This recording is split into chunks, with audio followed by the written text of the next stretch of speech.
জাতীয় বার্ন ইউনিটে যারা আজকে আহত হয়ে যাদেরকে আনা হয়েছে তাদেরকে রক্ত দেওয়ার জন্য যারা রক্তদাতা রয়েছেন তারা কিন্তু ভিড় জমিয়েছেন এবং এখন পর্যন্ত আমরা যতদূর জানতে পেরেছি যে যারা রক্ত দিতে আসছেন বেশিরভাগই কিন্তু নেগেটিভ রক্তের যারা রয়েছেন তারা কিন্তু আসছেন এবং এখন পর্যন্ত কিন্তু আমরা দেখছি যে বার্ন ইউনিটের সামনে যে ফটক রয়েছে সেখানে কিন্তু রক্তদাতাদের যে ভিড় সেটি আমরা লক্ষ্য করছি।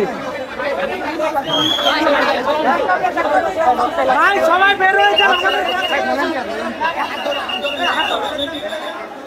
আর কোনো রক্ত লাগবে না, সবাই বের হয়ে যান, আমাদের কাজ করার সুযোগ দেন।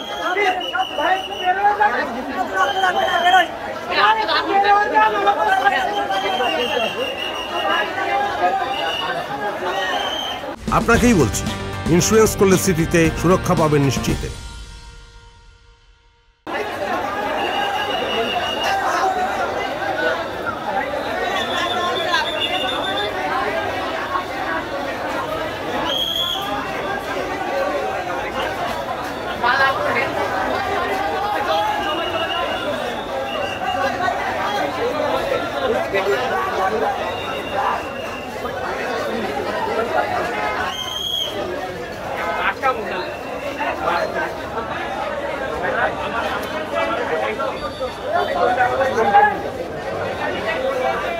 নেগেটিভ গ্রুপে যে রক্তের প্রয়োজন তার জন্য কিন্তু যারা এখানকার স্বেচ্ছাসেবী রয়েছেন তারা কিন্তু অ্যানাউন্স করছেন এবং যারা আসলে পজিটিভ রক্ত দিতে আসছেন তাদের বেশিরভাগেরই নাম্বার রেখে তারপরে সরিয়ে দেওয়া হচ্ছে। আসলে পজিটিভ যেই রক্তের যে গ্রুপগুলো রয়েছে সেই গ্রুপের এখন কিন্তু রক্তের প্রয়োজন কিছুটা কম, তবে যে নেগেটিভ রক্তের যে রক্ত প্রয়োজন তার জন্য কিন্তু স্বেচ্ছাসেবক যারা রয়েছেন এবং হাসপাতাল কর্তৃপক্ষ যারা রয়েছেন তারা আহ্বান জানাচ্ছেন।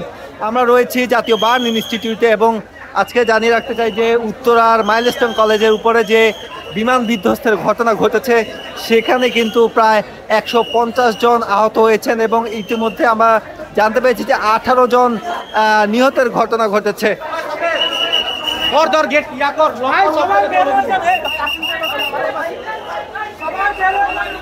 আমরা দেখছি যে এখানে হাসপাতালের পরিস্থিতি নিয়ন্ত্রণে কিন্তু আইন শৃঙ্খলা রক্ষাকারী বাহিনীর পাশাপাশি বাংলাদেশ স্কাউটস, রেড ক্রিসেন্ট সহ বিভিন্ন বিশ্ববিদ্যালয়ে কলেজের শিক্ষার্থীরা তারা কাজ করছেন।